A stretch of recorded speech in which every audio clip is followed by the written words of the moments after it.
누르고 있죠. 어두운 곳에서 움직이다 실수로 자동차 클락션을 누르게 된 것으로 보여집니다. 그리고 이때 클락션을 울리는 팔꿈치를 잘 보면 초록빛 카키색 옷을 입고 있는 걸 알 수 있는데, 강동원의 일행 중 카키색 옷을 입고 있는 사람은 바로 강동원의 매형밖에 없네요. 매형의 실수로 이 클락션이 울릴 것으로 예상됩니다. 아마 이 뜻하지 않은 위기로 강동원 일행은 뿔뿔이 흩어지게 될 것으로 보이는데요. 이때 강동원은 이정현의 그룹과 만나게 되고, 강동원의 매형은 위험한 그룹에게 잡히게 될 것으로 예상됩니다. 예고편 중반으로 뛰어넘어서 위험한 그룹의 사람들이 환호하고 있는 장면이 나오는데요. 이때 아주 짧게 지나가는 장면의 배경으로 트럭이 한 대 서 있습니다. 자, 이 트럭의 좌측 하단 줄무늬 디자인을 기억해주세요. 이 좌측 하단 줄무늬 디자인은 예고편 전반부에 나왔던 트럭에서 돈을 발견한 강동원의 장면 배경에 있던 트럭의 부품과 완전히 동일하다는 걸 알 수 있습니다.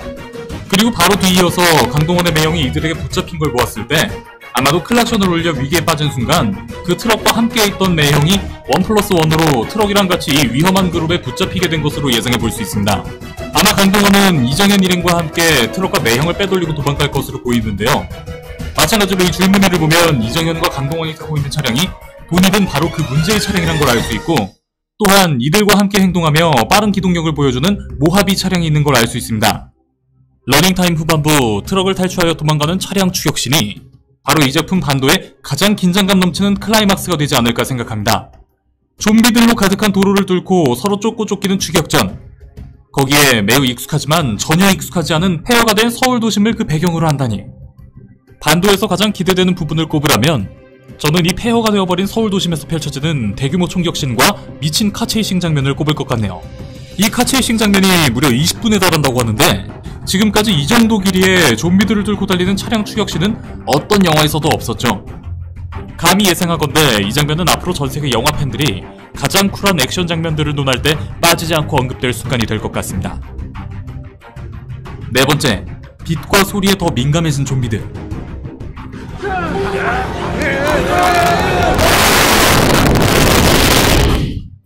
우리는 전작 부산행을 통해서 좀비들이 빛과 소리에 반응한다는 걸 알 수 있었습니다. 부산행 이후 4년, 아마도 생존자들은 그 사실을 아주 잘 알고 있을 테죠. 그래서 예고편을 보면 온 도시가 불을 켜고 있지 않습니다. 실내 장면에서도 최소한의 불을 켜고 외부에 빛이 새어나가지 않게 하고 있죠. 그렇게 지난 4년이란 시간 동안 이러한 생존자들의 대응 덕분에 좀비들의 역치는 낮아질 대로 낮아졌을 겁니다. 때문에 이전 부산행 때와는 비교도 되지 않을 정도로 좀비들의 반응이 더 민감해지고, 이로 인해 훨씬 더 위험한 존재가 되었을 겁니다. 아마 이런 좀비들의 민감함을 반대로 영리하게 이용하는 생존자들의 장면들이 이번 영화 반도에 많이 나오지 않을까 싶은데요. RC카를 조종하는 꼬마의 장면이 지난 예고편과 이번 예고편에서도 보여지고 있습니다. 이 RC카를 보면 온갖 알록달록한 조명들이 달려있죠. 아마도 소리까지 날 것으로 보이는데요. 빛과 소리에 민감한 좀비들을 다른 곳으로 유인하는데 최적의 장치로 보이죠. 차량 추격신에서도 마찬가지로 차량의 진행 방향과 다른 쪽으로 큰 소리와 빛이 나는 폭죽을 쏘는 장면이 있습니다. 이 역시 좀비들의 특성을 누구보다 잘 이해하고 있는 생존자들의 전술이겠죠. 예고편을 보다 보면 온통 어두웠던 도시가 대낮처럼 환해진 장면들이 나옵니다. 이 장면들의 공통점은 추격신 도중이란 것인데요. 예고편에서 추격신이 나오는 장면들 중 앞장면은 어두웠다가 예고편의 후반부에 다다라서 온통 세상이 환해진 걸 알 수 있는데, 이는 플레어 조명탄에 의한 것으로 보여집니다. 플레어 조명탄은 주로 해상사고 실종자 탐색 구조에 큰 역할을 하는 장치로, 현재 우리나라는 181만 개의 촛불 밝기의 K610 조명탄을 운용 중입니다. 영화 1917에서도 이러한 조명탄으로 밤인데도 온 세상이 밝아지는 연출이 있었죠. 아마도 강동원 일행이 트럭을 탈출하여 도시를 빠져나가려 하자 이들을 막기 위해 매형을 잡아갔던 그룹이 이판사판으로 온 도시의 좀비들을 깨우기 위해 이 플레어 조명탄을 사용한 것으로 보여지는데요. 이를 통해 이 세력들이 군용 장비를 가지고 있고 또한 능숙하게 쓰는 것을 봐서 이들이 생존한 베테랑 군인들이 모여 결성한 세력이란 것을 짐작해 볼 수 있습니다. 부산행의 세계관을 잇는 반도는 이번에 칸 영화제에 초청을 받았다고 하는데요. 시리즈가 연속으로 칸 영화제에 초청을 받은 건 한국 영화 사상 처음으로 있는 일이라고 합니다.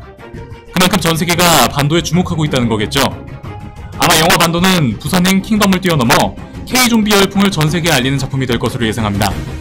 하루빨리 영화 반도의 개봉인 7월이 오기를 고대하면서 지금까지 미노타우루스였습니다. General Smith, attention! 영국 런던의 한 교도소에서 폭동이 일어나게 됩니다.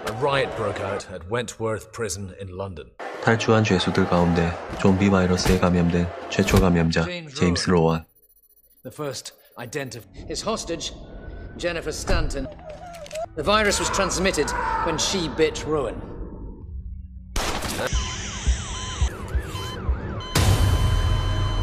좀비 바이러스는 순식간에 도시를 휩쓸었고 바이러스를 만들어낸 장본인이자 치료제의 방법을 알고 있을 레인 박사를 찾으러 8명의 특수부대원이 투입되게 됩니다. This is Dr. Julian Rains, a scientist. You have 72 hours.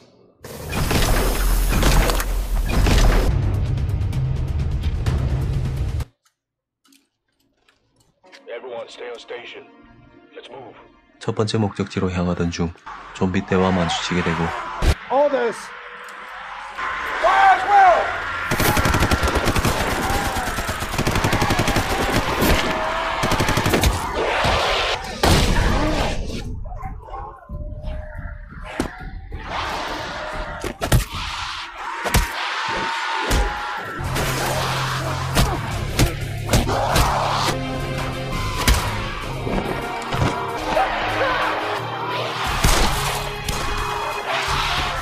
하지만 계속해서 몰려오는 좀비들을 당해내긴 힘들어 후퇴 명령을 내리는 특수부대의 대장 마커스.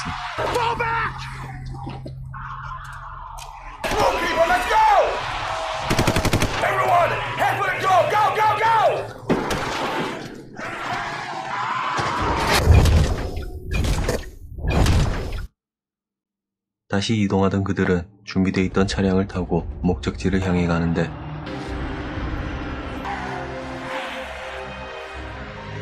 건물 옥상에서 도와달라는 생존자 자매의 외침이 들려오지만 임무가 더 중요했던 군인들은 그들을 무시하고 지나갑니다.